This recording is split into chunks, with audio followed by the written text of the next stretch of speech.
오늘 은혜 받으실 말씀은 고린도후서 12장 7절로 10절 말씀입니다.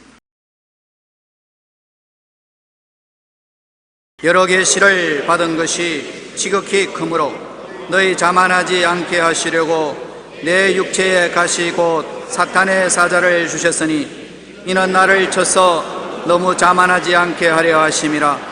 이것이 내게서 떠나가게 하기 위하여 내가 3번 주께 간구하였더니 나에게 이르시기를 내 은혜가 내게 족하도다. 이는 내 능력이 약한 데서 온전하여 짐이라 하신지라.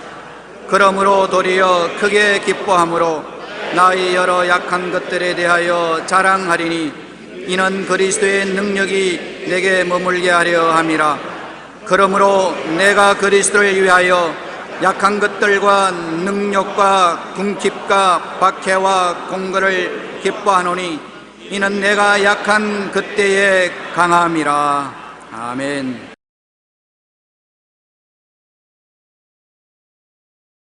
오늘 저는 내 능력이 약한 데서 온전하여 짐이라 하는 제목으로 여러분과 함께 은혜를 나누고자 하는 것입니다. 이스라엘의 사사시대의 이야기입니다. 이스라엘이 이방신을 섬기고 타락했으므로 하나님께서 그 백성들을 미디안의 손에 넘겨서 7년 동안 종살이하게 만들었습니다. 그 하나님의 사자가 기드온이 적들에게 들키지 않으려고 밀을 포도주 틀에서 몰래 타작하고 있는데 하나님의 사자가 그에게 나타나 큰 용사여 야훼께서 너와 함께 계시도다라고 말했습니다. 기드온은 이 말을 듣자 깜짝 놀랐습니다. 왜냐하면 자기 처지를 잘 알고 있기 때문에 그 천사가 하는 말은 자기 처지보다 틀린 말입니다. 사사기 6장 15절에 보면 그러나 기드온이 그에게 대답하되 오 주여 내가 무엇으로 이스라엘을 구원하리이까? 보소서 나의 집은 므낫세 중에 극히 약하고 난 내 아버지 집에서 가장 작은 자니이다 하니 자기의 약함을 고백했습니다. 그 후에 또다시 미디안과 아말렉의 공격을 받았습니다. 그들은 덜에 내린 메뚜기 떼와 같이 온 천지에 가득했습니다. 기드온이 나팔을 부니까 이스라엘 백성 가운데서도 청장년 32,000명이 모여왔습니다. 그런데 하나님이 기드온을 보고 하신 말씀이 수가 너무 많다. 전쟁을 해서 내가 이기게 만들어주면 너희들 힘으로 이겼다고 할 것 아니겠는가? 그러니 이 사람들 중에 겁이 나서 떨리는 사람은 다 집으로 돌아가라 그래라. 적들은 새카맣게 들판을 덮고 있는데 32,000명이 많다 하니 큰일 아닙니까? 그 겁나는 사람은 집에 돌아가라 그래. 그러니까 32,000명 중에 22,000명이 집으로 돌아갔습니다. 겁쟁이들이 많아요. 오늘 이 세상에 제일 무서운 원수가 두려움입니다. 암 전문 의사가 내게 말하기를 암 환자가 암보다도 더 무서운 것은 마음의 암에 대한 두려움이라는 것입니다. 겁을 집어먹지 아니하면 무엇이든지 이겨요. 32,000명 중에 22,000명이 겁을 먹고 돌아가고 10,000명만 남았습니다. 그러니까 하나님이 이 기드온아 10,000명도 너무 많다. 아유 하나님 10,000명 가지고서 어떻게 싸우랍니까? 10,000명을 시냇가로 데려가서 물을 마시게 하라. 그럼 10,000명을 데리고 시냇가에 가서 물을 마셔야 되겠네. 많은 사람들은 꿇어 앉아가지고서 머리를 물에 박고서 물을 마시는데 그 중에 어떤 사람들은 개처럼 꿇어 앉아서 손으로 물을 핥아먹는 사람이 있습니다. 그러니까 하나님이 물 마시기 위해서 무릎을 꿇고 머리를 물에 박고 물을 마시는 사람은 다 집으로 돌아가라. 개처럼 물을 핥는 사람만 남아있어요. 그러니까 무려 9,700명이 집으로 돌아가 버리고 300명이 남았습니다. 이제는 진짜로 하나님이 역사하지 아니하면 싸움에 이길 수가 없습니다. 하나님께서는 오늘날도 두려워 떠는 사람은 사용하지 않습니다. 무슨 일에도 여러분 자신이 없고 두렵고 떨리면 손 안 대는 것이 좋습니다. 벌써 정신적으로 적에게 진 것입니다. 또 무슨 일을 하든지 그 나라가 그 일을 먼저 구하고 내 욕심은 요구는 뒤에 채우는 마음, 꿇어 앉아서 물을 마시는 것이 아니라 쪼그리고 앉아서 물을 손에 들고 핥으면서 하나님을 바라보고 있는 사람, 언제 무슨 명령이 떨어져도 즉시 행할 준비가 된 사람을 하나님 사용하는 것입니다. 하나님이 무슨 말을 하는지 그건 뭐 뒷전에 주고 내 마시고 싶은 거 다 하고 내 하고 싶은 거 다 하고 난 다음에 하면 될 일이다. 그 사람은 내 마음대로도 가라. 하나님 사용하지 않습니다. 역사상 예수님의 제자 중에 가장 위대한 제자가 바울입니다. 그러나 바울은 교만해질 소질을 많이 가지고 있습니다. 우선 가문으로 보면 가문이 엄청나게 좋아요. 8일 만에 할례를 받은 자로서 이스라엘 족속 중에 베냐민 지파의 사람이요, 히브리인 중에 히브리인이요, 율법으로는 바리새인이요, 흠이 없는 사람이었습니다. 또한 당시 모든 백성에게 존경을 받는 가말리엘 제자이며 율법이 흠이 없고 이처럼 그는 훌륭한 가문과 철학과 문학과 뜨거운 신앙을 가진 위대한 인물이었습니다. 장래가 초망되는 유대인이었습니다. 게다가 예수님을 믿고 난 다음에도 하나님의 계시를 엄청나게 받았습니다. 그러므로 하나님은 바울이 자만하지 않게 하려고 그에게 가시를 주셔서 극렬하게 꺾으셨습니다. 성경은 말하기를 사탄의 사자가 자기를 습격해 와서 바울이 너무 고통스러워서 3번 사탄의 사자를 물리쳐 달라고 하니까 3번째 하나님 말씀하기를 내 은혜가 내게 족하도다. 이는 내 능력이 약한 데서 온전하여 짐이라. 그렇게 응답했습니다. 네가 사탄의 공격을 받아서 약하지만은 네가 약할 때 내 은혜가 더 강하다. 지금 상태로서 만족하게 너게라는 것입니다. 바울이 자기 몸의 치료를 위해서 3번 기도해서 하나님께 거절당했습니다. 바울은 위대한 종이 하나님께 기도하면 언제나 응답 받는 사람이 자기 병에 대해서는 응답을 받지 못했습니다. 왜 하나님이 사탄의 사자를 주어서 바울을 밤낮 치게 만들었냐 하면은 자만하거나 교만하지 않도록 하기 위해서 그런 것입니다. 몹시 고통스럽고 괴로운데 무슨 날 좀 보소, 날 좀 보소, 동지 섣달 덜본 듯이 날 좀 보소, 그렇게 할 수 있는 정신적인 여유가 없습니다. 내 고통스러워서 괴로워 견딜 수 없는데, 고린도후서 12장 7절로 8절에 여러 계시를 받은 것에 지극히 크므로 너무 자만하지 않게 하시려고 내 육체에 가시고 사탄의 사자를 주었으니 이는 나를 쳐서 너무 자만하지 않게 하리 하심이라. 이것이 내게서 떠나게 위하여 내가 3번 주께 간구하였더니 하나님이 내 은혜가 내게 족하다고 대답을 했습니다. 잠언서 16장 18절에 교만은 패망의 선봉이요 거만한 마음은 넘어짐의 앞잡이니라. 좀 성공한 사람이 넘어지는 가장 큰 이유는 교만입니다.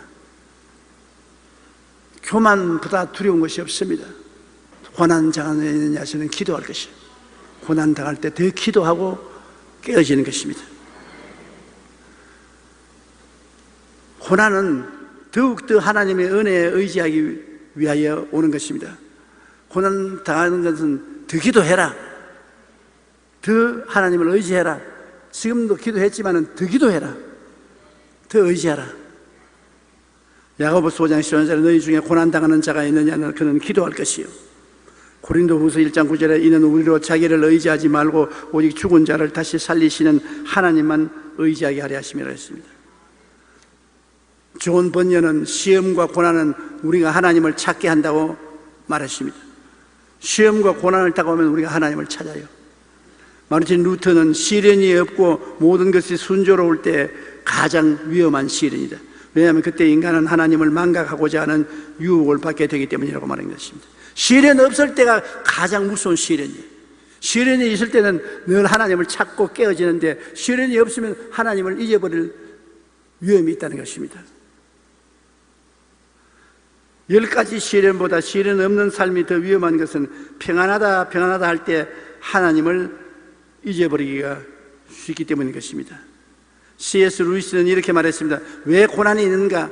그것은 대부분의 사람들이 큰 일을 당하기 전까지는 하나님의 음성에 대해 무관심하기 때문이다. 고난은 이런 인생을 향하여 하나님의 뜻을 전달하는 확성기다. 고난은 우리에게 정신을 번쩍 차리고 정신 차리라, 하나님의 확성기입니다. 우리가 연약한 고난 때문에 우리는 더욱 기도하고 더욱 하나님의 은혜를 의지하려고 해야 됩니다. 그러므로 하나님께서는 우리가 더욱 부르짖으며 기도하여 하나님의 은혜 안에 머물도록 우리에게 고난의 가시를 주는 것입니다. 우리가 연애를 저버리고 나가지 못하게 하기 위해서요. 삶의 힘을 얻는 스위치를 내게서 뽑아서 예수님께는 꼽도록 하는 것입니다. 고난 당하기 전에는 삶의 스위치를 내게 꼽아놔요. 그러나 고난 당하면 내가 고난을 견딜 수 있는 힘이 없기 때문에 이 스위치를 뽑아가지고서 예수님께 스위치를 꼽아야 되는 것입니다. 나는 볼테지가 너무 약해요. 예수님 같은 강한 볼테지에 스위치를 꼽아서 큰 에너지를 얻어야 되는 것입니다.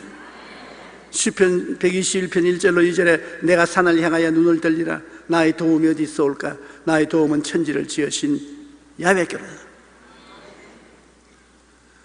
하나님만이 나의 진정한 도움이 되시는 것입니다. 예수 그리스도는 어제나 오늘이나 영원토록 동일하십니다. 옛날에 그리스도께서 인생 가운데 오셔서 인간을 도우신 그 주님은 지금도 똑같이 우리를 도와주시기 위해서 우리 곁에 와 계신 것입니다. 고린도전서 15장 10절에 내가 나된 것은 하나님의 은혜로 된 것이니 내게 주신 그 은혜가 헛되지 아니하여 내가 모든 사도보다 더 많이 수고하였으나 내가 한 것이 아니요 오직 나와 함께 하신 하나님의 은혜로. 얼마나 좋은 것을 깨달았습니까? 내가 나된 것은, 바울 선생은 굉장한 사도입니다. 대신학자요, 대사도요, 하나님의 권능 있는 종입니다.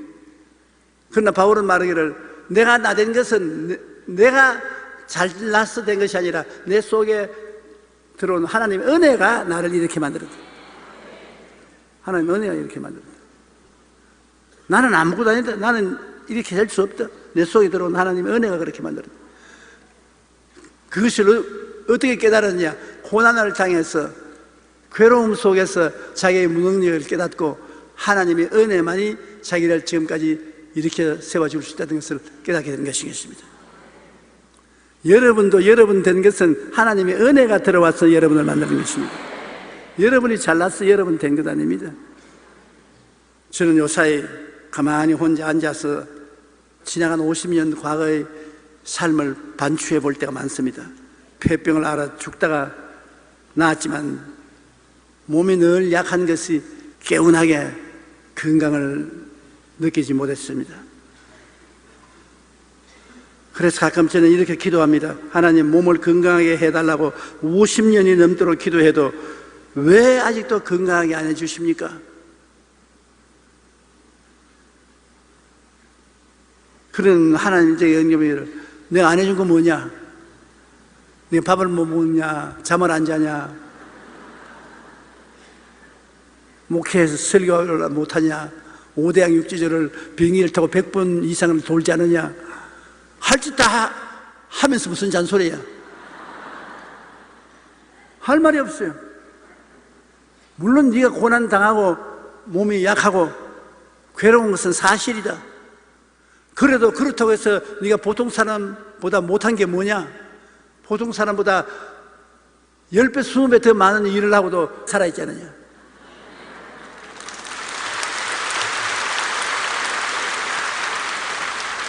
그러니 제가 무슨 말 합니까? 아버지, 내가 일하고 사는 것은 내가 아니라 내 안에 있는 하나님의 은혜입니다. 하나님이 은혜 주셔서 그 은혜에 의지해서 지금까지 살아왔습니다라고 말을 하는 것입니다. 제가 건강했더라면 아마 오늘날 목회를 안 하고 다른 직업을 택했을 것입니다. 몸이 허약하고 아프니까 기도하게 돼요. 밤에 자다가 일어나서 기도하고 아침 새벽에도 일찍 기도하고 간절히 하나님을 찾는 것은 몸이 아프니까요. 기도하다 보니까 성령 충만하게 되고 성령 충만하니까 하나님의 소명을 더 느끼게 된 것입니다. 결국 목사가 되어서 전국을 다니며 세계를 다니며 말씀을 전가할 때 늘 기도하며 하나님을 의지할 수밖에 없습니다. 하나님을 앞에 기도하고 하나님을 의지하지 아니하면 곧 죽을 것 같으니까. 내 처지에 안 있어 본 사람은 내 말이 무슨 말인지 모를 겁니다. 과부가 과부 사정한다고 내 인생은 나 같은 체험을 한 사람만 압니다. 나는 몹시 고통스럽고 괴로운데 다른 사람 보기에는 조금 더 그렇지 않아요. 건강해 보여요. 내가 고통스럽고 괴롭다면 꾀빽 노는 것 같아요. 이처럼 우리 각자에게 주어진 아픈 가시와 연약함으로 우리는 더욱 하나님께 기도하게 만들어 주시는 것입니다. 그리고 예수님만 의지하게 만들어 주십니다. 나의 힘으로 능으로 안 되니까 예수님만 의지하게. 살든지 죽든지 흥하든지 망하든지 성하든지 쇠하든지 주님만 의지합니다. 그 제가 지은 말입니다. 하나님 살든지 죽든지 흥하든지 망하든지 성하든지 쇠하든지 주님만 의지합니다. 천부 여지없어 손들고 옵니다. 수없이 죽을 것 같음에도 불구하고 안 죽는 게 참 희한해요. 저는 죽는 훈련을 굉장히 많이 했습니다. 꼭 죽을 것 같아요. 그만큼 죽음이 가까이 옵니다. 한국 땅에서 그런 걸 당할 때는 괜찮은데 해외 선교 나가서 호텔에서 혼자서 죽어가는데 감당하지 못해요. 꼭 죽을 것 같은데 그래도 자고 나면 그때하고 안 죽고 또 살아있어요. 그래서 제가 하나 깨달아하는 것은 죽고 사는 것이 하나님 손에 있습니다. 하나님이 아직 죽지 말하면 안 죽어요. 그러나 하나님이 빨리 오너라 하면 빨리 가게 돼요. 요 사이도 그래요. 제가 하나님께 늘 기도하기를 하나님 내가 갈 때쯤 되면 말씀을 해주세요. 마음의 준비가 다 돼 있으니까. 그러니까 하나님이 한동안 안 올 테니까 열심히 나의 사업을 하도록 해라.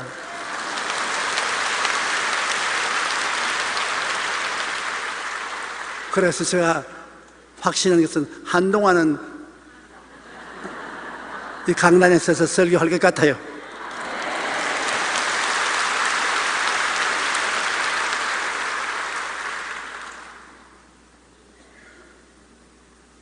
여러분, 하나님은 예수 믿는 사람이 기도 안 할까 굉장히 걱정을 합니다. 기도는 영적인 호흡이기 때문에 기도를 안 하면 영혼이 죽어버리거든요. 새 속에 끌려가 버립니다. 기도 안 하는 사람에게 기도를 시키는 수 있는 유일한 길은 고통을 주는 것입니다. 괴로움이 다가오는 것입니다. 그것이 마음의 괴로움이든 육체의 괴로움이든 생활의 괴로움이든 괴로움 당하면 기도 안 할 사람은 아무도 없어요. 고통스러운데 기도 안 할 사람 누가 있습니까? 그러므로 여러 가지 고통이 다가오면 기도하라는 하나님의 묵신 줄 알아야 되는 것입니다. 그래야 그리스도의 능력이 머물러 있지요. 기도를 하고 해야 주님의 능력이 머물러 있을 수가 있습니다.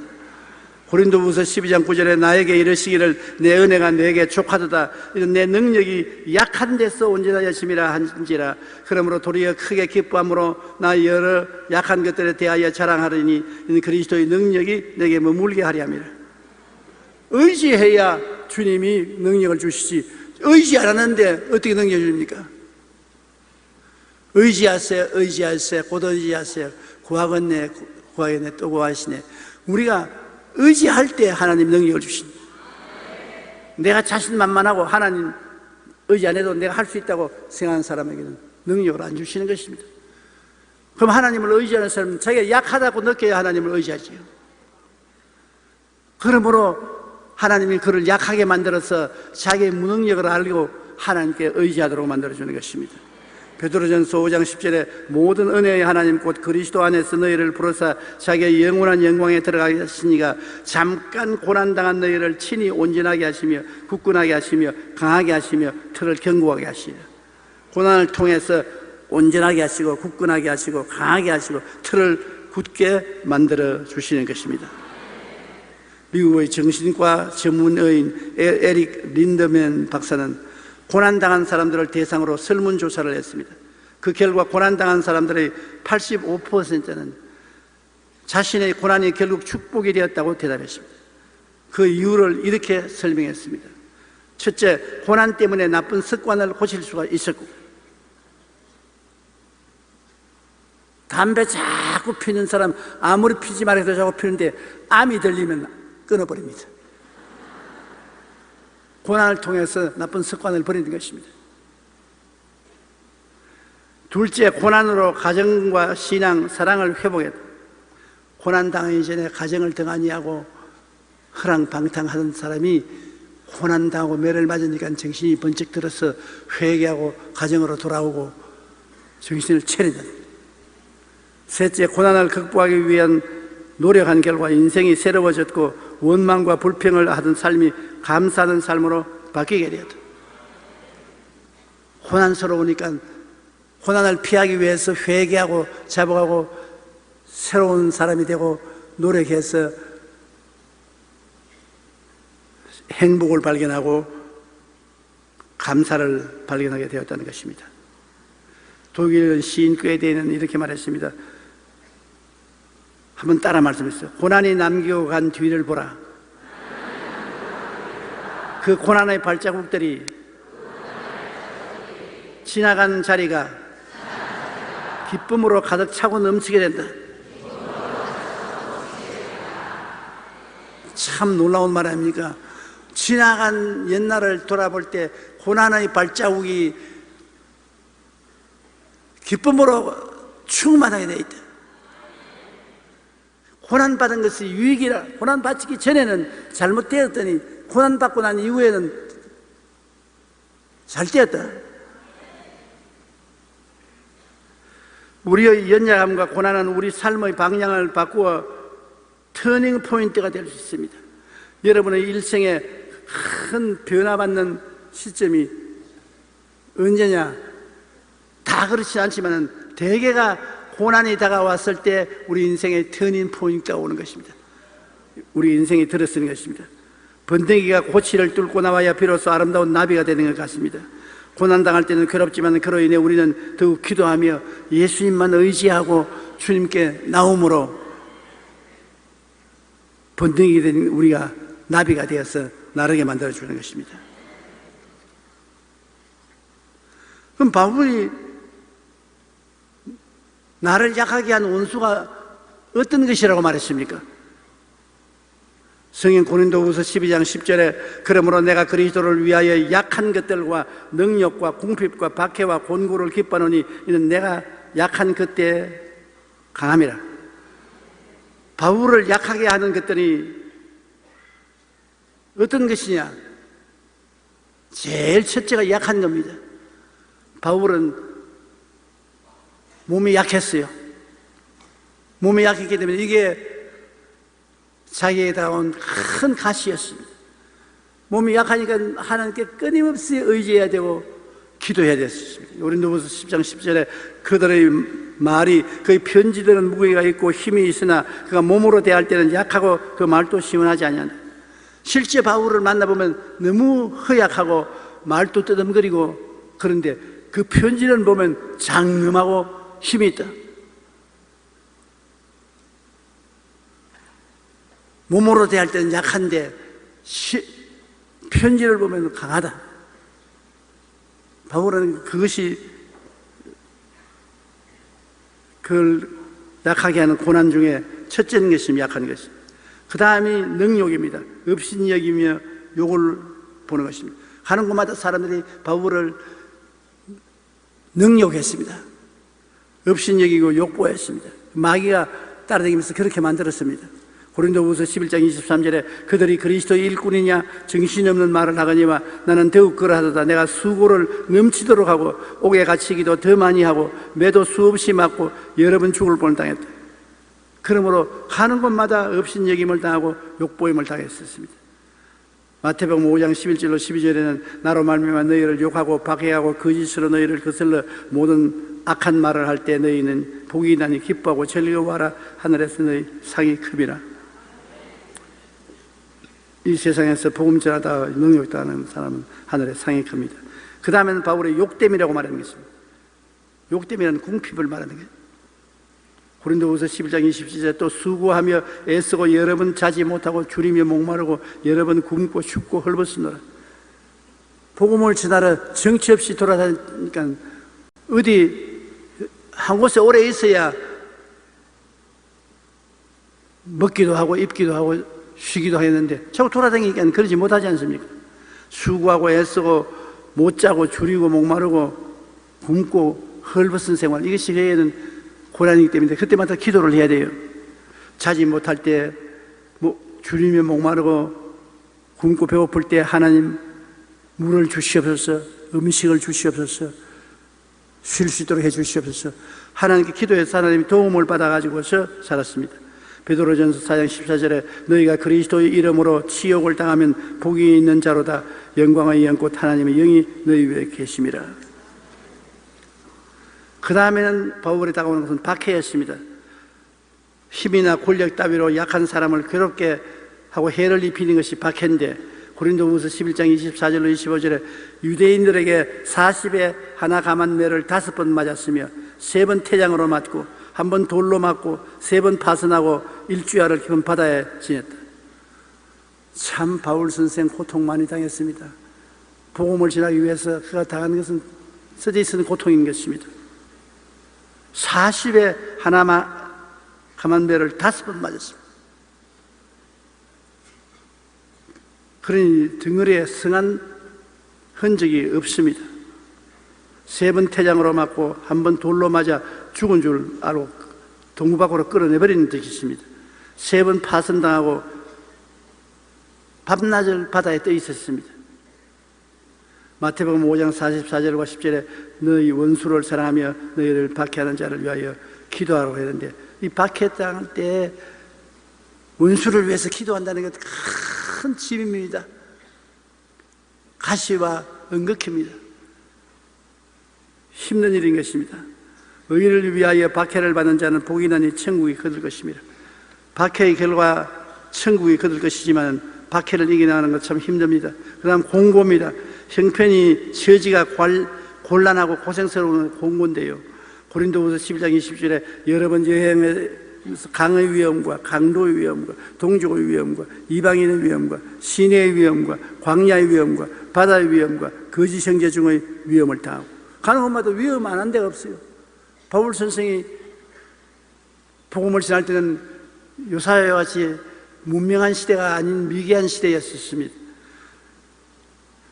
강을 건너가는데도 교량이 없으니까 떠내려갈 위험을 당하고 가는 곳마다 강도들이 많았고 덕실거리고 유대인들은 바울을 언제나 잡아 죽이려고 하고 이방인들은 복음을 못 전하게 위험하라고 시내의 위험을 당하고 광야에 가면 광야의 위험이 있고 바다에 가면 바다의 위험이 있고 거짓 형제 중에 위험을 당하고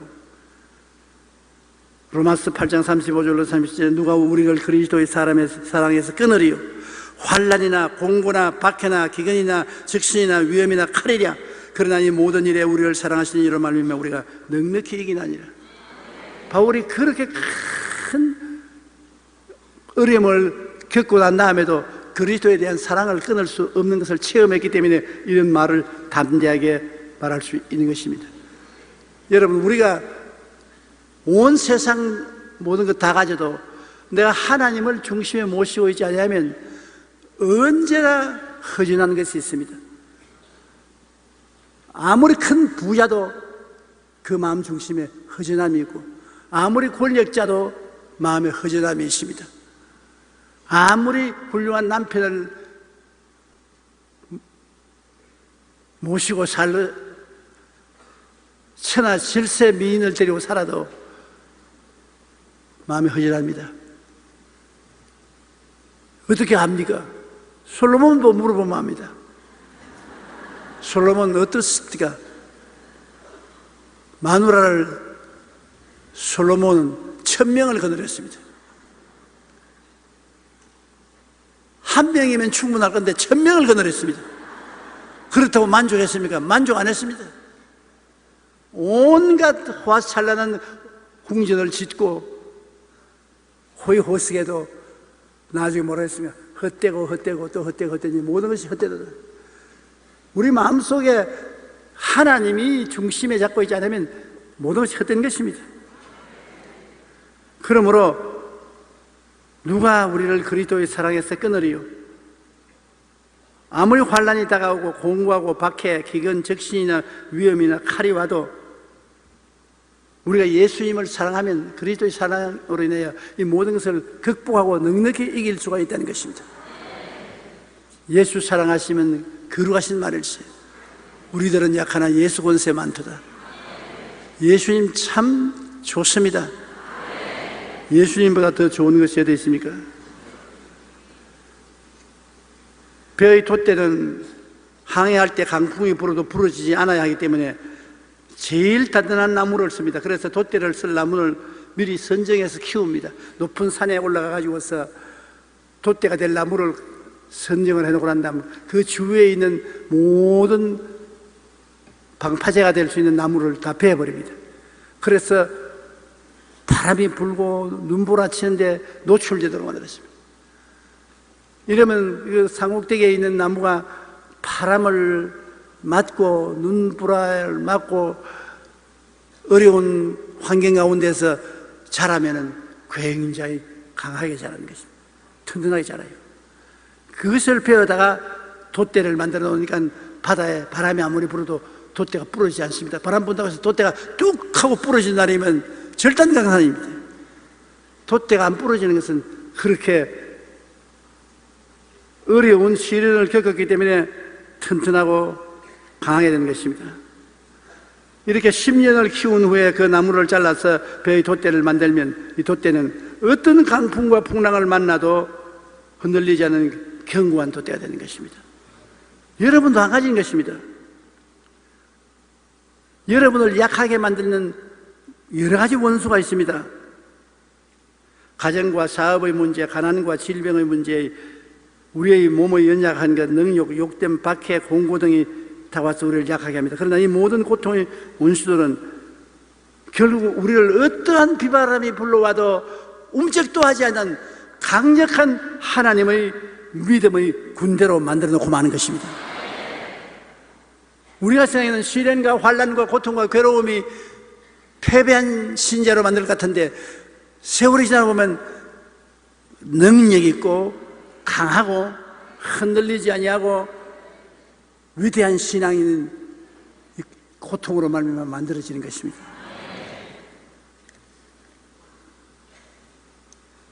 중국 내지 선교의 창시자인 허슨 테일러 선교사는 능력이 약한 데서 온전해진다는 비밀을 잘 알고 있었습니다. 하루는 그의 친구가 중국 내지 선교의 성장과 영향력에 대하여 칭찬했습니다. 자네 참 훌륭하다. 어떻게 해서 이 중국의 깊은 골짜기에 들어와서 이 무식한 사람들에게 복음을 전가하여 가르치고 무명된 생활을 하게 하고 훌륭한 성도들을 만들었냐. 그래서 테일러가 이렇게 말했습니다. 하나님은 이 세상을 뒤져서 가장 약한 사람을 찾아야 돼. 무능력하고 약한 사람을 찾아야 돼. 그 약한 사람을 찾아내고 보니 누구냐? 나였다. 그래서 나를 가장 약한 사람을 가장 어려운 중국 내지로 보내가지고서 나에게 은혜를 퍼부어 주어서 이렇게 큰 성공의 일을 하게 하셨다고 말한 것입니다. 하나님이 나를 찾았을 때 그래 됐어, 이 사람이면 충분히 연약해, 충분히 자기를 의지하지 않고 나를 의지할 만한 사람이 돼. 그래서 하선 테일러는 자기 스스로가 무능력하고 연약한 것을 알았기 때문에 전적으로 하나님께 의지해서 상상할 수 없을 만한 큰 일을 중국에서 일어난 것입니다. 하나님은 약하고 무능한 사람을 사용하시고 강하고 똑똑한 사람이면 인간의 무능을 깨닫게 하시는 것입니다. 그러므로 절대로 학교 공부 많이 못했다고, IQ가 낮다고, 여러분의 환경이 나쁘다고 낙심하지 마십시오. 하나님은 여러분이 약할 때 여러분 속에 강해지는 것입니다. 무능력하고 무력하고 힘이 없을 때 주님을 찾게 되고 의지하게 되고, 하나님이 나를 위하시면 누가 나를 대적하리요? 강력한 하나님의 그릇이 되게 해주시는 것입니다. 여러분이 강하고 똑똑한 사람이면 하나님은 시련을 보내어서 얼마나 무능력하고 무력하다는 것을 깨닫게 해주는 것입니다. 고난을 통해서 무능력한 자기를 발견하고 하나님 앞에 엎드리게 만들어주는 것입니다. 그러므로 여러분이 너무 똑똑하고 너무 훌륭한 사람은 하나님이 사용할 때 굉장히 고통을 주십니다. 하나님이 꼭 나를 사용할 줄 알면 안 똑똑한 게 좋아요. 내가 안 똑똑해야 하나님 똑똑함이 나타나고, 내가 무력해야 하나님의 능력이 나타나는 것입니다.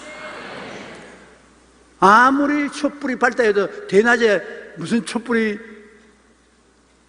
밝습니까? 밤이 되어야 촛불이 밝죠. 어두울수록 촛불의 효과를 발생하는 것입니다. 그런데 대낮에 내가 아무리 밝은 전등불이 되어서 흔들어져도 전등불이 안 보입니다. 그러나 우리는 전등불이 아닌 호롱불이 되어도 밤에 켜놓으면 꽤 역할을 하거든, 호롱불이. 하나님만 모시고 있으면 약하고 무능해도 하나님이 우리를 도우시는 것입니다. 우리 대한민국이 약소국가지만은 우리가 정말 예수님을 믿고 하나님을 의지하면 저렇게 강대한 중국을 머리 위에 이고 있어도 겁날 것 없습니다.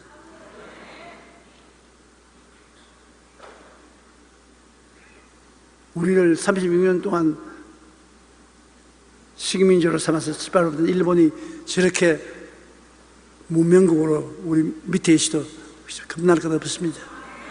하나님이 우리를 위하시면 누가 우리를 대적하리요? 그 아들을 우리에게 주시니까 그 아들과 함께 무엇을 선물로 주지 아니하시겠느냐? 죽은 자를 살리시고 없는 것을 있게 하시는 하나님은 그리스도 예수 안에서 우리 편이 되어 있는 것입니다. 지존자의 은밀한 곳에 거하는 자는 전능자의 그늘 아래 가리로다. 지존자는 하나님인데 그 은밀한 곳은 예수님인 것입니다. 하나님의 비밀인 예수 그리스도 안에 있으면 우리는 전능자의 그늘 아래 갑니다. 그렇다면 우리는 담대하게 말할 수 있어요. 하나님은 나의 피난처요, 나의 요새요, 나의 의뢰하는 하나님이시니 저는 나를 새 사냥꾼의 올무에서와 극한 연병에서 건지실 것이다. 그 하나님이 계심으로 나는 밤의 놀램과 낮에 흐르는 살과 흑암 중에 하는 연병과 백주의 황폐케 하는 파멸을 두려워하지 아니하리로다. 천인이 내 곁에서 만인이 내 우편에서 엎드려지나 이 재앙이 내게 가까이 오지 못하리로다. 하나님 말씀하시죠. 제가 나를 사랑하니 내가 저를 건지리라. 제가 내 이름을 안적 내가 너를 높이리라. 제가 내게 간구하리니 내가 응답하리라. 환난 때 내가 저와 같이 하여 저를 건지고 영화롭게 하리라. 내가 장수함으로 만족해 하며 나의 구원으로 보이리라. 이런 하나님이 계신데 우리가 무엇을 두려워하는 것입니까? 하나님께서 우리를 깨뜨려 복종케 하시는 것은 은혜를 더욱 부어주셔서 하나님이 크신 그릇이 되게 하기 위한 것입니다. 하나님은 약하고 무능한 사람을 사용하십니다. 강하고 똑똑한 사람이면 인간의 무능을 깨닫게 하고 사용해야 되기 때문에 주어박습니다. 야 이놈아 바보 천치야, 네가 뭐 똑똑하냐, 네가 뭐 잘났느냐. 그래서 모세가 자기가 바보 천치를 깨닫는데 40년 걸렸어요. 광야에서. 바울 선생은 목회 일생 동안 고난을 겪었어요. 그것은 자기가 얼마나 바보고 무능하고 무례하던 것을 늘 깨달아 하나님을 의지하게 만들기 위한 것입니다.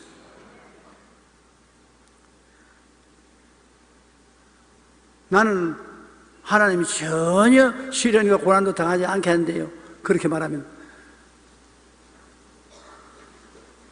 그건 진짜 똑똑한 사람이든지 진짜 바보든지 둘 중에 하나인 것은, 진짜 바보는 못 써요. 진짜 똑똑한 사람은 그것도 못 써요. 어지간히 똑똑한 사람은 하나님이 깨뜨리시고 어지간한 바보는 하나님이 사용하시는 것입니다.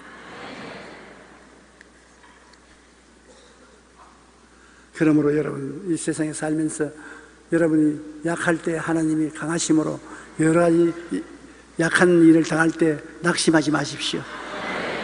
강하신 하나님이 곁에서 내가 도와주마, 내게 맡겨라. 수고하고 무거운 짐진 자들아 다 내게로 오라.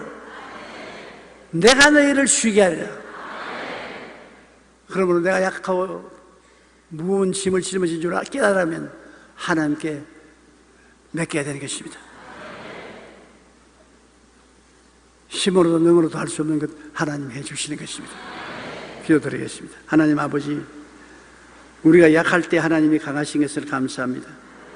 우리 예수 그리스도를 통해서 아버지를 모신 사람들은 손해날 것이 하나도 없습니다. 고난과 괴로움이 다가오는 것은 더 위대한 능력과 힘을 주기 위한 것입니다. 가난이 다가오는 것은 나중에 큰 부자를 만들어 주려고 그렇게 하시는 것입니다. 몸에 약한 것은 나중에 강할 때 자랑하지 못하게 만들기 위해서 고난을 통하게 하시는 것입니다.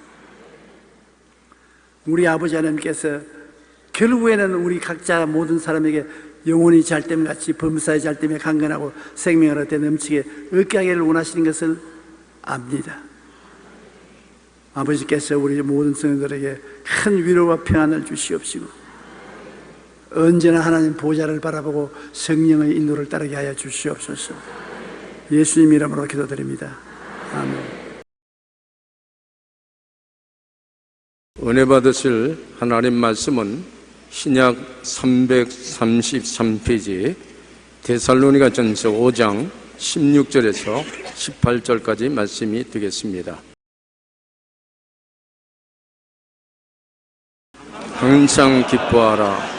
쉬지 말고 기도하라. 범사에 감사하라. 이것이 그리스도 예수 안에서 너희를 향하신 하나님의 뜻이니라. 아멘.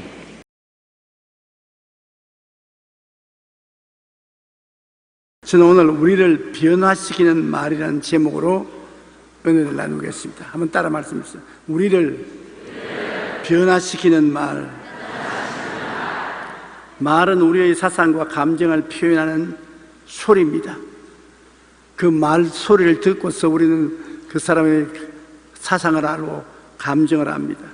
말을 못하거나 못 알아들으면 서로 교통이나 교제가 되지 않아서 답답합니다. 그러나 말만 해서 무슨 소용이 있습니까? 우리가 복을 나누는 말을 해야지요. 잘되게 하는 말을 해야지요. 남에게 화를 끼치게 하고 불안하게 하는 말을 해서는 안 될 것입니다. 미국의 뇌 전문학자들의 연구 보고에 의하면 우리 사람의 뇌세포는 230억 개인데 이 230억 개 뇌세포 중의 98%가 말의 영향을 받는다는 것입니다. 그래서 최근 의학계에서는 뇌 속에 있는 언어 중추신경이 모든 신경을 다스린다는 학설을 바탕으로 언어치료법이 개발되었습니다. 여러분, 말이 다른 신경을 다 지배한다는 것입니다. 우리 여러 가지 신경이 많지 않습니까? 보는 것, 듣는 것, 느끼는 것, 기쁜 것, 슬픈 것, 그런 모든 신경이 언어 중추신경이 말에 따라서 변화된다는 것입니다. 성경은 언제부터 말하고 있지 않습니까? 지킬 만한 것보다 내 마음을 지켜라. 생명이 그는 이에서 난날 때 마음을 지키는 것도 말로서 지키는 것이고, 죽고 사는 권세가 혀에 있으니 혀를 사용하기 전에 한 자는 그 열매를 먹으리라고 했고, 무엇이 땅에서 매면 하늘에서 매일 것이요 땅에서 풀면 하늘에서도 풀린다고 말했어요. 성경은 오래전부터 이미 언어 중추신경이 우리의 삶 속에 절대적인 리더십을 가지고 있다는 것을 말하고 있었는데, 오늘날에 와서 이제 뇌세포 전문학자들이 뇌 속에 있는 언어 중추신경이 모든 신경계를 다스린다는 것입니다. 그러므로 무슨 말을 자꾸 하고 돌아다니느냐, 그 말대로 되는 것입니다. 난 못났다고 자꾸 돌아다니면 온몸이 전체가 다 못나자, 못났다, 중추신경이 못났다고 말하니까 못나야. 잘났다 그러면 우리 잘나던 형태를 취하자. 어느 중추신경이 잘났다 그런다. 힘이 없다면 맥 빠지고, 힘이 있다면 힘 있는 반응을 하는 것입니다. 어느 치료법이란 환자에게 병이 나았다는 긍정적인 말을 하면 환자가 이 말을 듣고 그의 신체가 말의 방향대로 움직인다는 것입니다. 불치의 병이 들어 죽어가는 사람 보고 너는 병이 나았다고 입으로 자꾸 시인하라. 그러면 그대로 된다. 성경에는 옛날부터 말하고 있지 않습니까? 마음의 믿에 의해 이르고 입으로 시인하면 구원에 이른다고. 실제로 미국 위스콘신 주의 한 병원에서는 치료가 불가능한 암 환자에게 하루에 3번 난 깨끗하게 치료되었다, 난 다 나았다고 말하는 언어 치료법을 권했습니다.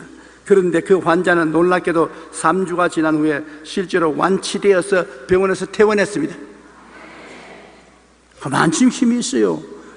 입술의 고백이 그만한 힘이 있는 것입니다.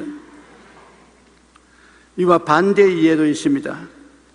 한 연구소의 조사 결과에 하면 자살한 청소년의 80에서 90%는 부모로부터 너 같은 놈은 필요 없어, 나가 죽어, 그 말 결과로 자살했답니다. 우리 어릴 때도 우리 친구 집에 가면 친구 어머니가 그런 말 하는 걸 내가 좀 들었습니다. 이 범불고 갈 놈아, 이 죽을 놈아, 나가서 자빠져. 그러는데 자살은 안 해도 지금 벌써 다 이 세상을 떠났어요. 부모님의 그런 저주를 받고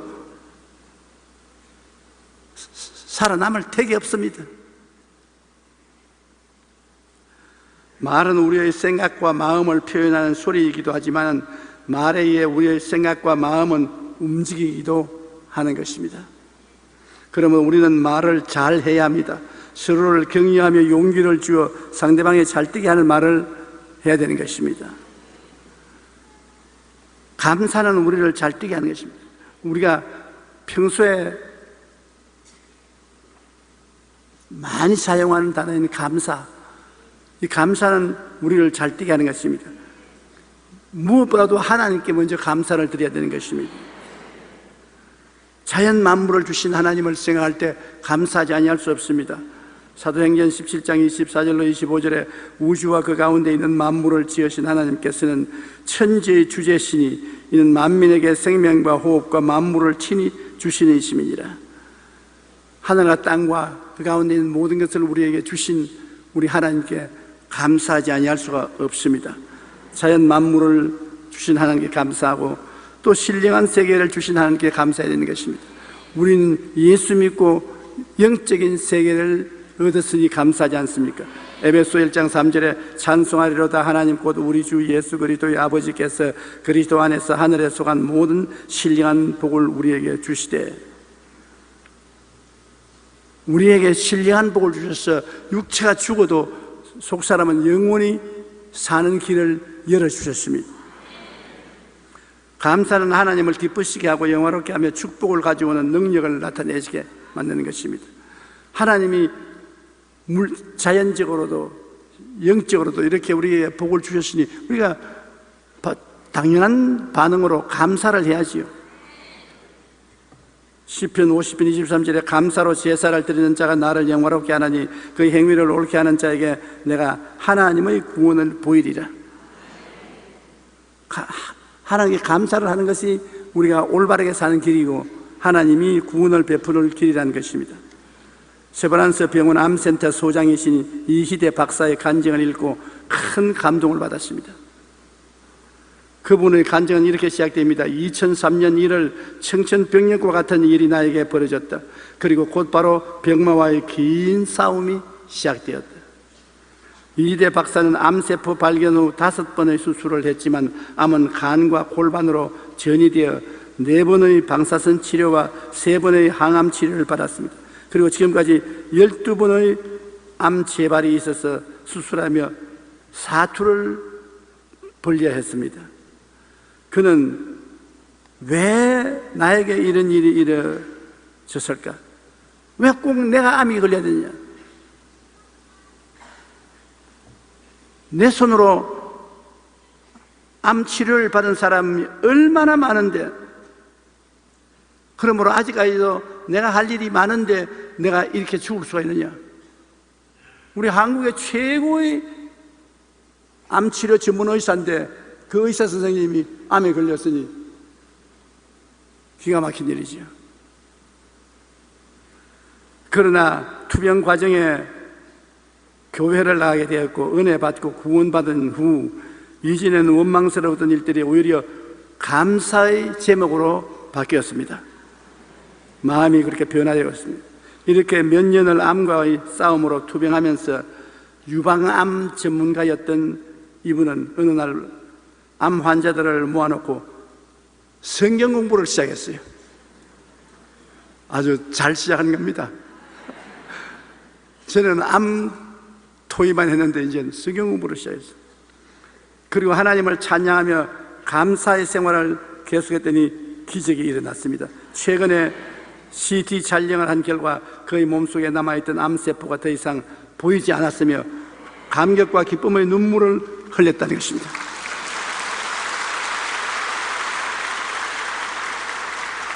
그는 지금도 환자를 진료하고 수술하는 의사로 암 발병 이후 한국 유방암학회 이사장, 영동 세브란스 병원 외과 과장을 일했고 교수직은 물론 암센터 소장으로 하루를 바쁘게 보내고 있습니다. 최근에는 희대의 소망이라는 책까지 냈습니다. 여러분, 지금 처해 있는 형편과 처지가 어떠하든지 우리가 자연 만물을 지으신 하나님께 감사할 때 이처럼 놀라운 기적이 일어나게 되는 것입니다. 감사는 어찌하든지 하나님을 기쁘시게 하고 축복을 가져오는 능력이 되는 것입니다. 그러므로 우리가 감사하지 못할 때 하나님께 감사하면 하나님이 그걸 큰 제물로 받아주시는 것입니다. 2009년 11월 25일자 사이콜로지 투데이라는 잡지에는 감사에 대한 기사가 나온 적이 있습니다. 최근의 연구 결과에 의하면 규칙적으로 감사를 많이 하는 사람일수록 그들의 삶이 더욱 풍요로워진다는 것입니다. 예를 들면 늘 감사하는 생활을 하는 사람은 자신의 행동을 잘 통제하여 바람직하지 않은 습관을 극복하고 자신의 능력을 넘어서 성공하는 경우가 많다는 것입니다.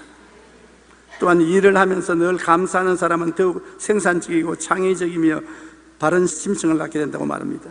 연구 결과에 의하면 감사할 줄 알고 늘 긍정적이고 낙관적인 생각을 하는 사람일수록 더 오래 살고 더 행복하게 살며 더 친절하여 사랑도 더 많고 성공적인 삶을 산다는 것입니다. 감사 갖다 주는 유익이 굉장히 많습니다.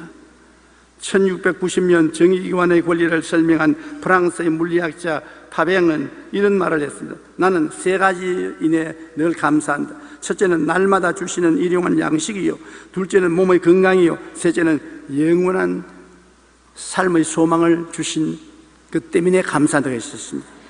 감사는 하나님을 기쁘시게 하고 영화롭게 하며 축복을 가져오는 능력이 됩니다. 그러므로 우리는 범사에 늘 하나님께 감사해야만 하는 것입니다. 저는 과거에 예수님을 믿기 전에는 자연 환경을 통해서 하나님께 감사하지 않았습니다. 하늘이 있을라니 있고 뭐 별들이 있을라니 있고 꽃이 피고 싶었지 내가 피라고 말을 했나? 산과 들에 짐승과 있는 건 다 자연적으로 생겼지. 감사하지 않았습니다. 그저 하늘에 태양이 있고 수목과 꽃들은 비가 오면 자라는 것이라고 생각했습니다. 그런데 예수님을 믿고 난 다음에 보니까 햇빛을 주신 하나님이 얼마나 감사한지, 공기를 주신 하나님이 얼마나 감사하고, 신선한 물을 주셔서 멋지게 하신 하나님이 얼마나 감사하며, 오곡백과를 먹고 살게 하신 하나님이 얼마나 감사한지 정말 감사가 마음에 느껴졌습니다. 아까 마사이족들 마시는 물 한번 보십시오. 흙탕물입니다. 그걸 마시고 있습니다.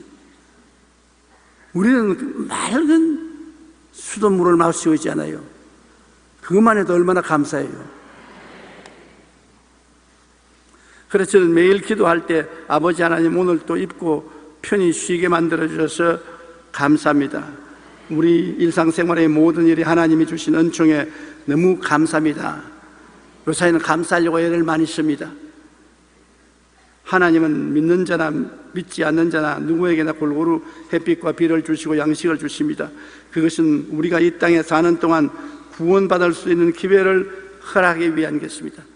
오래 살아야 구원받을 수 있지. 구원 안 받는 사람이 빨리빨리 죽어버리면 구원받을 시간이 없지 않습니까? 늘 자연 만물을 주신 하나님께 감사하고 생활 중에 우리에게 베풀어 주신 하나님의 크고 작은 은혜에 감사하면 하나님도 영화로움을 느끼고 여러분도 더 오래 살게 되고 행복하게 되는 것입니다. 원망과 불평은 마귀의 근본적 성격입니다. 마귀가 아담과 하와를 타락시킬 때 다른 기술로 타락시킨 게 아니에요. 원망과 불평으로 타락시킨 것입니다. 동산에 있는 모든 실과를 먹지 말라고 하더냐? 그런 말 한 적이 없어요. 불평을 이제 가지고거든. 아니라 모든 실과는 다 먹되 선악을 실과는 먹지 말라. 죽을까 하노라. 천만에 안 죽어. 먹으면 하나님처럼 눈이 빨개질 테니까 하나님이 셈을 해서 그렇게 말하는 것이지. 안 죽는다, 안 죽어. 너도 하나님처럼 된다. 그 유혹을 받고 보니 먹음직하고 보암직하고 지혜롭게 탐스럽지라 하와가 따먹고 아담에게 먹게 하고 하나님을 반역하게 하는 것입니다. 그러므로 원망과 불평이 마귀가 타락시키는 근본적인 기술입니다. 인간은 그 이후로 부모로부터 타고난 DNA가 불평입니다. 출애굽한 이스라엘이 40년 광야를 방황한 근본적인 원죄는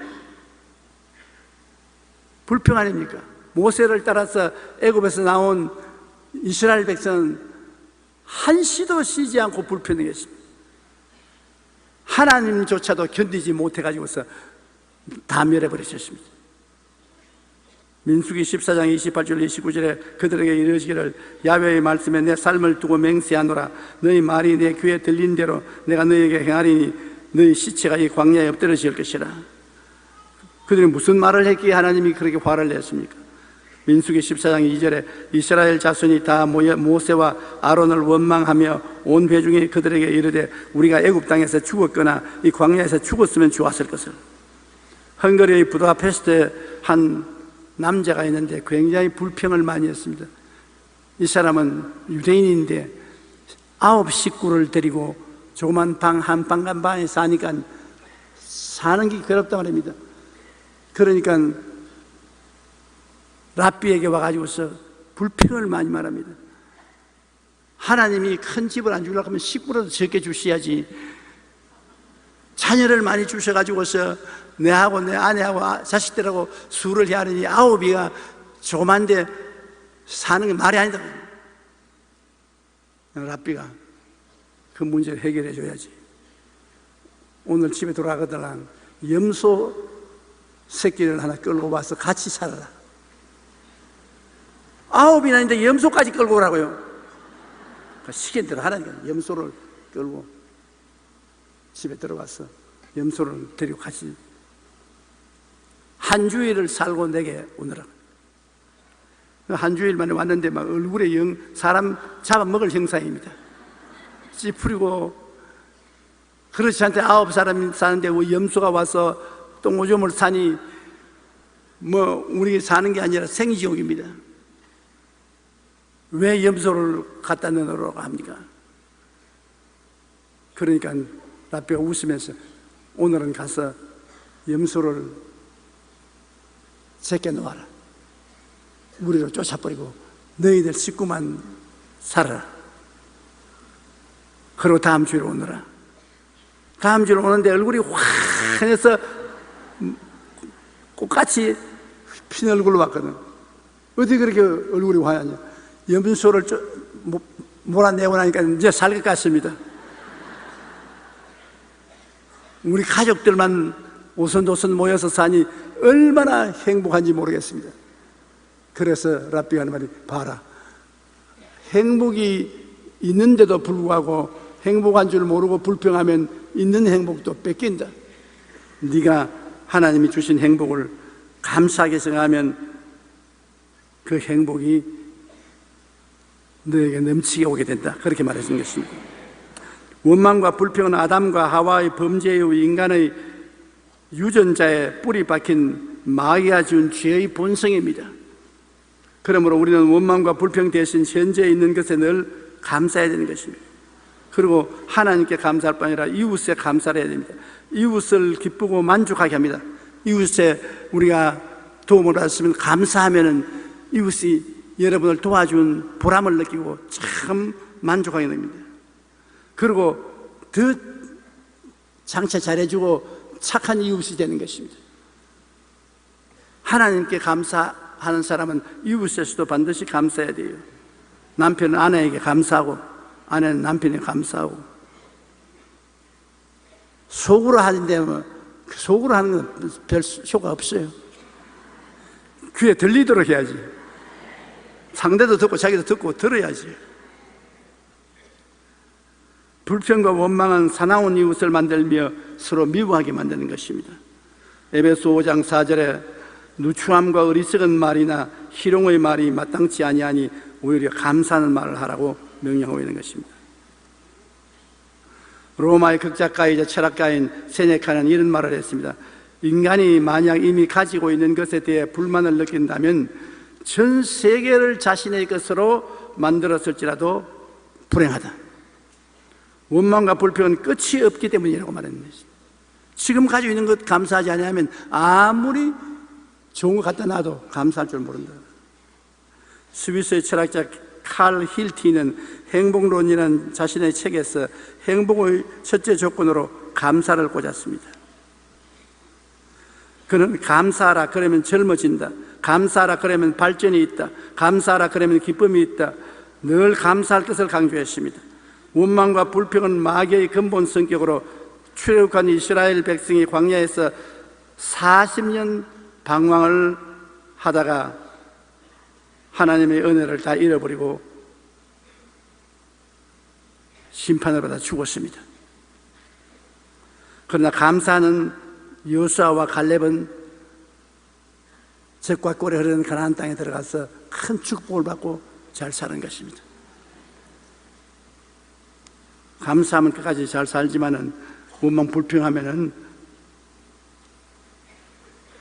오래 못 살고 불행하게 살다가 세상을 떠나게 되는 것입니다. 그 다음 또 우리가 흔히 늘 말하는 말이 있습니다. 찬양한다고 말하지 않습니까? 찬양은 우리를 잘되게 만드는 것입니다. 찬양이라는 것은 높이는 것을 말합니다. 감사는 고맙다고 인사하는 것이지만 찬양은 높이는 것을 말하는 것입니다. 아버지를 찬양하면 아버지 참 훌륭하다, 아버지 참 존경스럽다, 우리 어머니 참 훌륭하다, 훌륭한 어머니다. 이렇게 높이는 것을 말하는 것입니다. 우리가 찬송을 부르지 않습니까? 그건 찬송은 감사보다도 거의 하나님을 찬양하는 것입니다. 또 우리가 기도할 때도 하나님 찬양 드립니다. 예수님 찬양합니다. 우리를 위해서 피 흘려주신 그 은혜를 찬양합니다. 찬양하면 하나님이 그 찬양 속에 임하신다고 말하는 것입니다. 하나님이 그하시게 하는 처수가 되는 것이니 시편 22편 3절에 이스라엘의 찬송 중에 계시는 주여 주는 거룩하시니이다.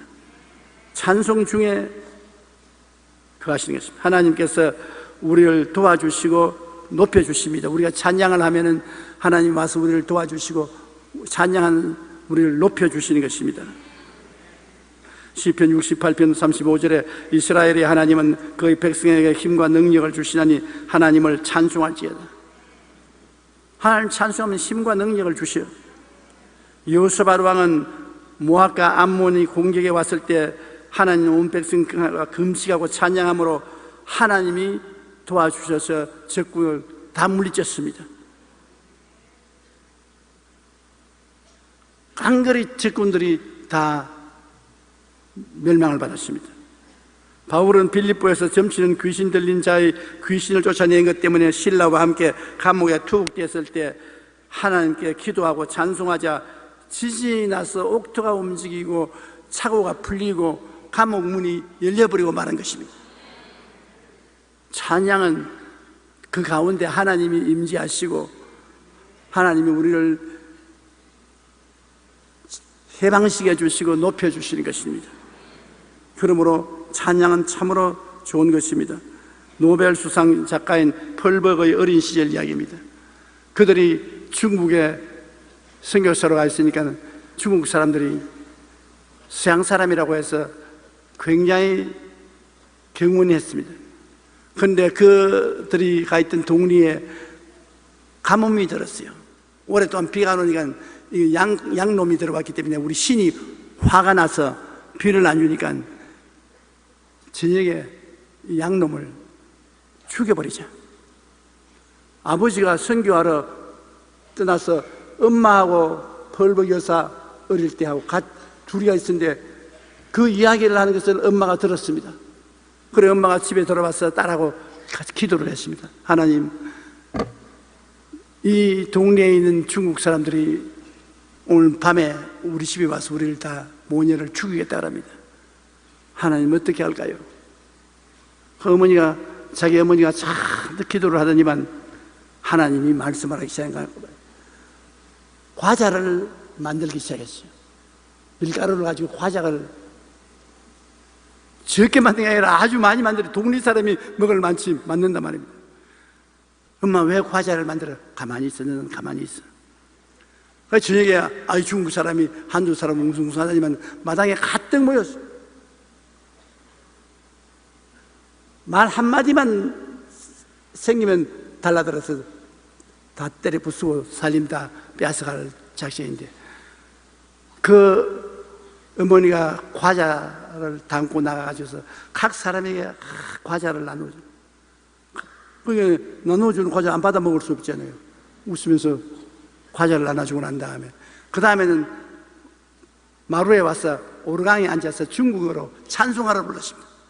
중국어로 막 하나님께 찬송을 부르니까 과자를 먹고 한참 앉았더니만 다 일어나서 가버리고 말았어.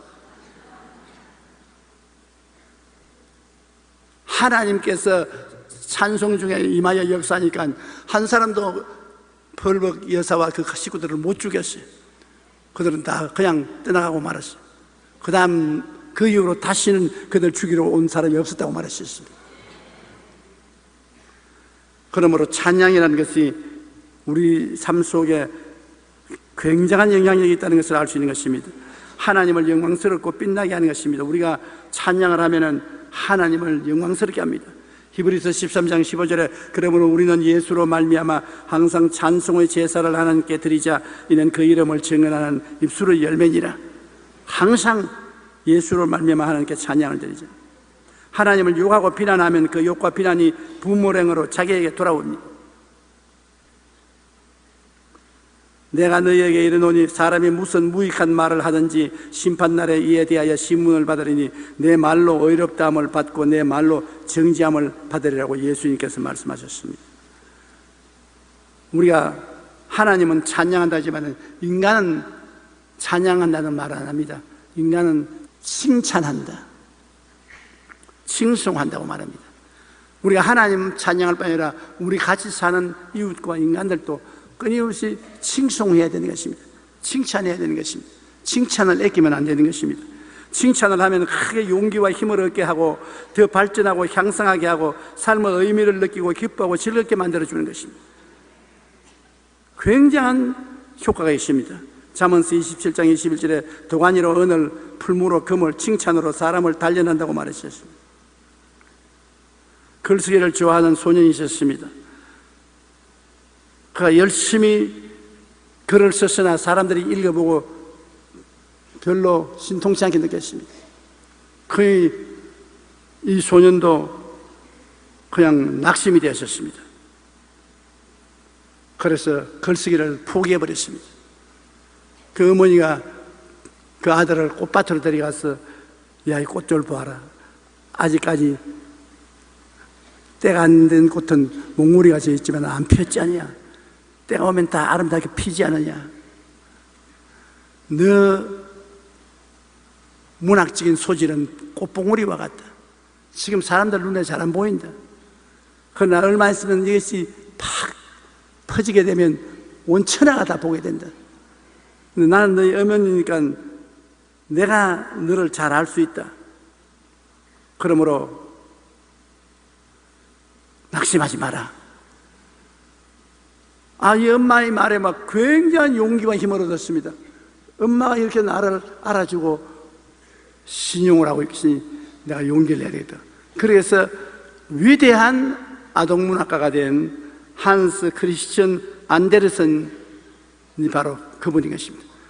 내가 어릴 때도 안데르센 동화를 읽었으니까 얼마나 오래된 책입니까? 그 어머니의 격려 때문에 그렇게 할 수 있습니다. 어머니가 격려 안 했으면 낙심하고 말았을 것입니다.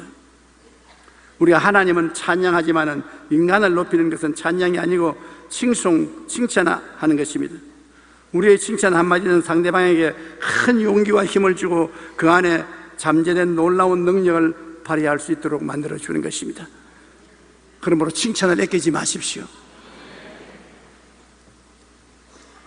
가까운 사람이 칭찬한다고 효과가 없는 건 아닙니다. 칭찬은 10가지 능력에 대하여 어와나 클럽에서 뉴스레터에 실었던 글입니다. 첫째, 칭찬은 키 크는 약이다. 행복을 10배로 키워준다. 둘째, 칭찬은 만병통치약이다. 칭찬으로 안 낫는 것이 없다. 셋째, 칭찬은 영혼이다. 보이지 않고 큰 영향력을 미친다. 넷째, 칭찬은 메아리다. 간 것이 되돌아온다. 다섯째, 칭찬은 꽃을 피우는 마술사다. 굳어있는 얼굴에 웃음꽃을 피우게 한다. 칭찬은 샘물이다. 기쁨의 갈증을 깨끗이 씻어준다. 일곱째, 칭찬은 별책 부록이다. 돈 안 들고 기쁨을 전해준다. 여덟 번째, 칭찬은 씨앗이다. 무한한 가능성을 가지고 있다. 아홉 번째, 칭찬은 비타민이다. 몸과 마음이 상큼해진다. 열째, 칭찬은 위대한 대통령이다. 역사를 새로 쓰게 만든다. 오늘 만나는 사람에게 칭찬 한마디를 해보세요. 칭찬은 용기와 힘을 얻게 하여 더 발전하고 향상하게 할 뿐 아니라 삶의 의미를 느끼고 기쁘고 즐겁게 만들어주는 것입니다. 고래도 칭찬하면 춤춘다고. 그건 다른 데서 배운 게 아니라 텔레비에서 그렇게 말을 합니다. 그러니 사람이 칭찬을 받을 때 얼마나 용기를 얻겠습니까? 인간을 꾸짖고 비난하면 낙심하고 좌절합니다. 심히 꾸짖고 비난하면 낙심하는 사람 없습니다. 골로새 3장 21절에 아비들아 너희 자녀를 노엽게 하지 말지니 낙심할까미라. 그리고 꾸짖고 비난하면 대적하게 만드는 것입니다. 잠언 18장 21절에 죽고 사는 것이 혀의 힘에 달렸나니 혀를 쓰기 좋아하는 자는 혀의 열매를 먹으리라고 말하셨습니다. 지난 5월 11일에 한 인터넷 신문에서 초중고등부 학생과 학부모 860명을 대상으로 가장 기억에 남는 선생에 대한 설문조사를 했는데, 조사 결과 학생 40%와 학부모 66%가 가장 기억에 남는 선생은 칭찬을 많이 해준 선생님이라 했습니다. 학교를 졸업하고 오랜 세월이 지나서도 칭찬해 준 선생님은 기억에 남아있다는 것입니다. 그 이후에 선생님은 별로 마음에 남아있지 않습니다. 부모가 자녀에게 무슨 말을 하는가, 여러분 굉장히 조심해야 되는 것입니다. 건국대학교 정신과 하지연 교수는 비판이나 위협은 사람을 긴장하게 하고 피로를 불러온다고 말했었습니다. 심리학자인 제스 레이어는 칭찬은 인간의 정신에 비치는 따뜻한 햇빛과 같아서 우리는 칭찬 없이는 자랄 수도 없고 꽃 피울 수도 없다고 말하는 것입니다. 그런데 자녀에게 부모님이 야, 너 못난 놈아, 너 같은 놈은 내 자식 된 것을 부끄럽게 생긴다, 이런 말은 정말 조심해야 된다는 것입니다. 미국의 뉴욕 타임스지에서는 자녀를 둔 어머니들이 조심해야 할 5가지 말을 발표했습니다. 첫째, 내가 왜 너를 낳았는지 모르겠다. 아유, 너 같은 놈을 내가 왜 낳았는지 모르겠다. 둘째, 너는 왜 다른 애들처럼 못하니? 다른 애들은 다 하는데 왜 너는 못하니? 셋째, 내가 도대체 몇 살이냐? 넷째, 이 바보야. 다섯째, 시끄러워. 엄마를 괴롭히지 말라. 이런 말은 자녀에게 삶의 의미를 빼앗고 상처를 주며 부모에게 반감을 갖게 하는 것입니다. 더욱이 자녀는 이런 말들로 인해 비관적인 생각을 하고 자신감을 잃게 되어 불행한 인생을 살다가 세상을 마치게 됩니다. 부모가 자녀에게 어떠한 말을 하느냐 하는 것은 자녀의 운명을 결정짓는 중요한 요인이 되기도 합니다. 자녀에게는 누구보다도 부모의 칭찬과 격려가 큰 용기와 힘을 주어 더욱 발전하고 향상하게 만들어주는 것입니다. 아버지 어머니가 주는 격려는 선생이 주는 격려나 칭찬보다 훨씬 효과가 있습니다. 용기와 힘을 주는 것입니다. 그러므로 우리가 평소에 감사란 말, 칭찬이란 말, 찬양이라는 말 보통 많이 쓰잖아요. 그 다음에 우리가 또 평소에 늘 쓴 말 중에 축복이라는 말을 많이 씁니다. 축복하면 축복이 온다. 우리 한국 사람들은 종처럼 이웃을 축복 안 하지요. 유대민족들은 어린아이 때부터 시작해서 어른 되어서 노인이 될 때까지 만나기만 하면 축복합니다. 그렇게 축복하기 때문에 그가 유대민족이 세계적인 민족이 되는 것입니다. 성경에 보면 하나님은 축복의 하나님이십니다. 하나님 믿고 나오는데 축복 못 받는다면 도저히 있을 수 없어요. 왜? 하나님은 아브라함을 불렀을 때 창세기 12장 2절에 내가 너로 큰 민족을 이루고 내게 복을 주어 내 이름을 창대케 하리니 너는 복이 될지라. 복 받을 거 아닙니다. 복이 된다. 네가 복이 된다. 이게 우리 하나님인 것입니다. 창세기 14장 2절에 보면 아브라함에게 가축과 은과 금이 풍부하였더라.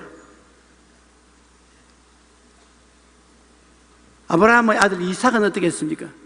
하나님이 창세기 26장 12절로 13절에 보면 이삭이 그 땅에서 농사하여 그 해에 100배나 얻었고 야훼께서 복을 주심으로 그 사람이 장대하고 왕성하여 마침내 거부가 되었다. 아브라함의 하나님, 이삭의 하나님.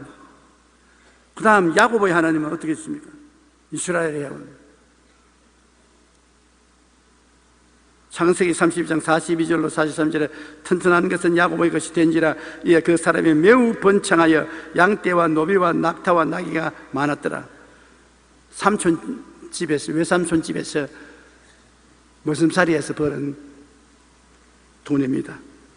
야곱이 바다 아람에서 돌아오며 하나님이 다시 야곱에게 나타나서 그에게 복을 주시고, 그 다음에 요셉은 어떻습니까? 애굽의 종으로 팔려갔습니다. 종으로 팔려간 요셉이 하나님이 종으로 내버려 놓지 않고 끌어주셔서 애굽의 국무총리가 됐습니다. 바로 왕 다음으로 높은 사람이 됐습니다. 그러므로 하나님은 어떤 하나님입니까? 아브라함의 하나님, 이삭의 하나님, 야곱의 하나님은 백만장자의 하나님이시고 축복의 하나님인 것입니다. 그런데 왜 우리는 이 하나님을 모시면서 하나님은 축복해 주지 않는다, 나는 헐벗고 굶주린다, 나는 낭패한다, 실패한다, 나는 못 산다, 그런 방정맞은 소리 합니까?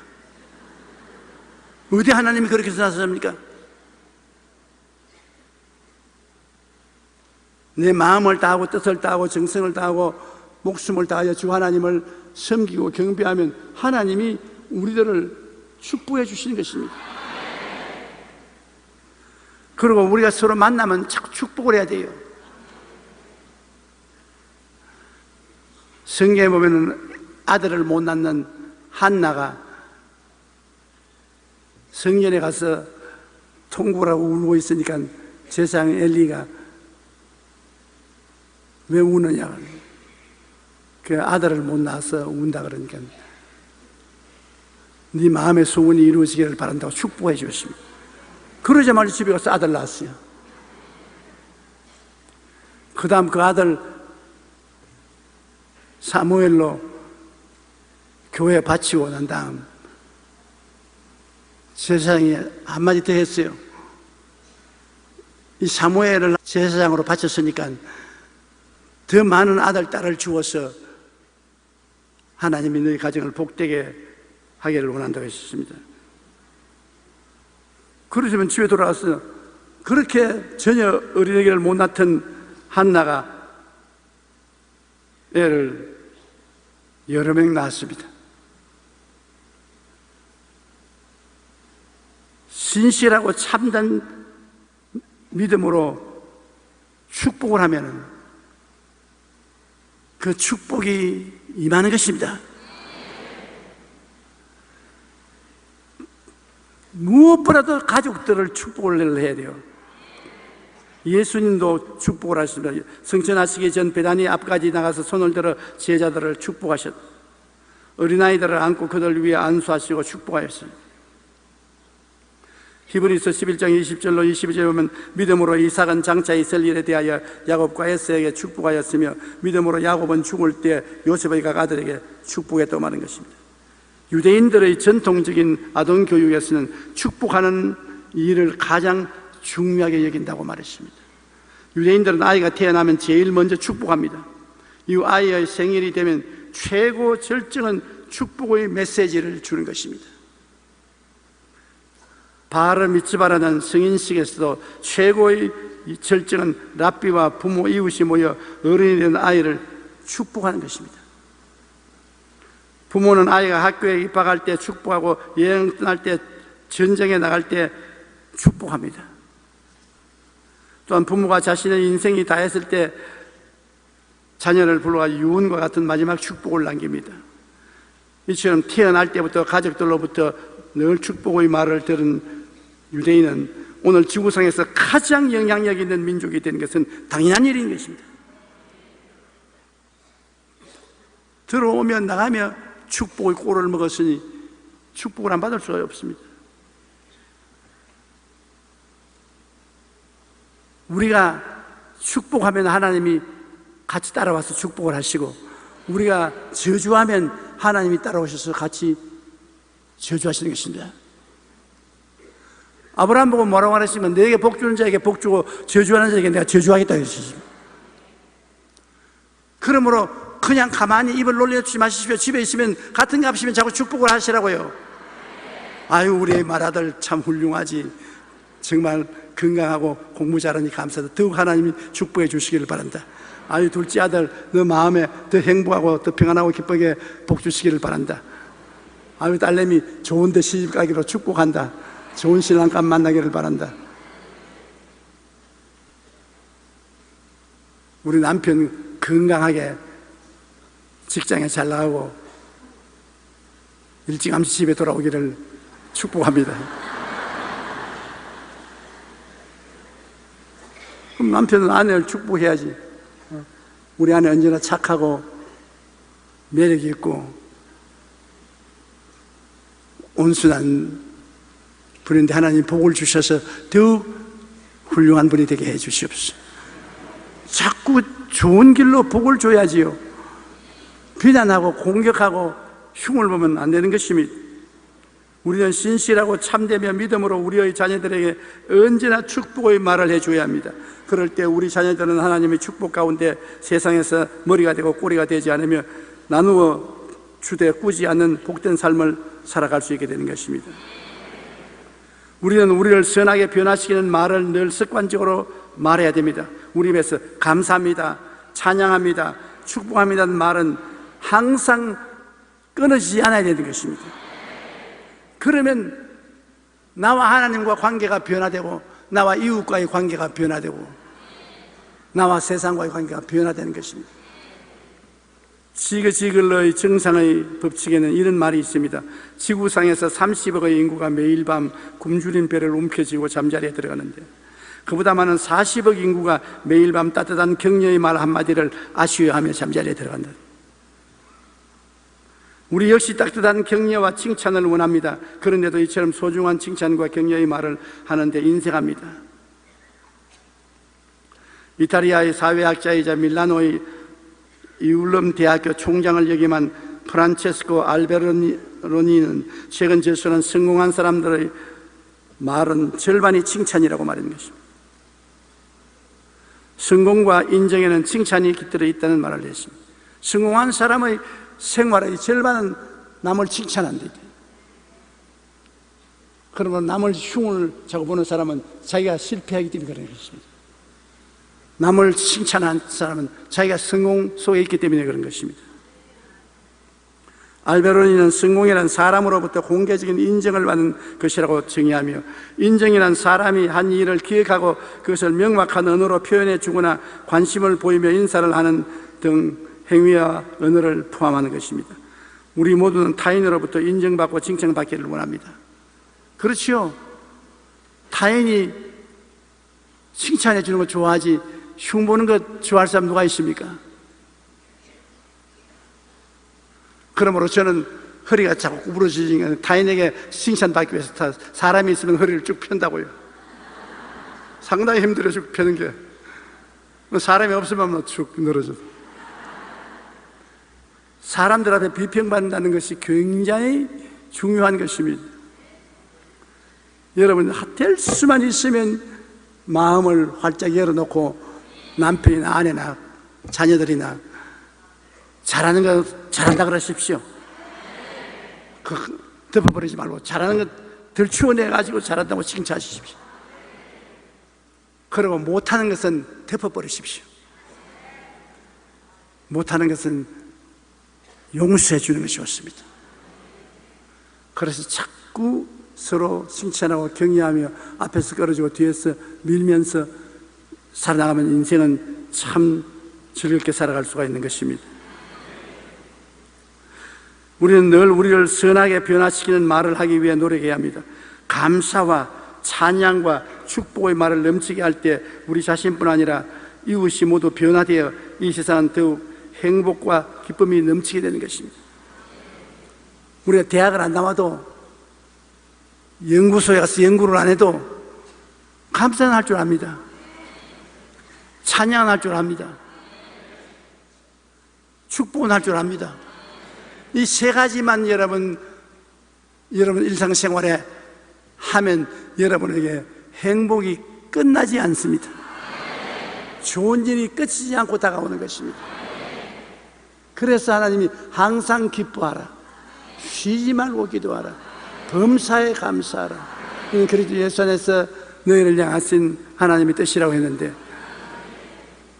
여러분, 하나님의 뜻을 쫓아 하나님이 그 기능을 주셨으니까 우리는 언제나 감사하고 언제나 하나님을 찬양하고 이웃을 칭찬하고 언제나 축복하는 여러분 되시기를 바랍니다.